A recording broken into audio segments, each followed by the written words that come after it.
என்னோட ஃப்ரெண்டு ஒரு பொண்ணு, அவளோட பையன் வந்து 6 மாசமா இருக்கும்போது சாலிட் ஸ்டார்ட் பண்றதுக்காக ப்ரிப்பேர் பண்ணிட்டு இருக்கும்போது என்கிட்ட ரீச் பண்ணா, உனக்கு ஏதாவது அவேர்னஸ் இருக்கா, பாரம்பரிய அரிசியில எந்த அரிசியில சாலிட் ஸ்டார்ட் பண்ணலாம் அப்படி அவேர்னஸ் இருக்கான்னு கேட்டா.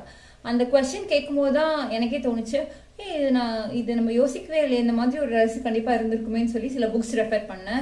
அப்புறம் சில பேர்கிட்ட கேட்டு தெரிஞ்சுக்கிட்ட விஷயம் என்னன்னா, பால் குடவாளை அரிசி தான் வந்து பச்சிளம் குழந்தைகளுக்கு வந்துட்டு ஃபர்ஸ்ட் அவங்க சாலிட் ஸ்டார்ட் பண்ணும்போது கொடுக்குற உணவு. முன்னாடி அப்படிதான் வழக்கம் இருந்திருக்கு அப்படிங்கிறது தெரிஞ்சுக்கிட்டேன். ஸோ இந்த பால் குடவாளையை நம்ம ஆல்ரெடி வந்து சேலும் பண்ணியிருக்கோம். இந்த தடவை வந்து அதை ப்ராப்பராக ஒரு கஞ்சி மிக்ஸா ஒரு போரேஜ் மிக்ஸாவே கொடுக்கலாம். ஸோ நியூ மாமிஸ்க்கு கொஞ்சம் ஈஸியாக இருக்கும்னு சொல்லி அகத்தின் மொழியில் ப்ரிப்பேர் பண்ணிட்டு இருக்கோம். உங்களுக்கு வேணும்னா நீங்கள் ப்ரீ ஆர்டர் பண்ணிக்கலாம்.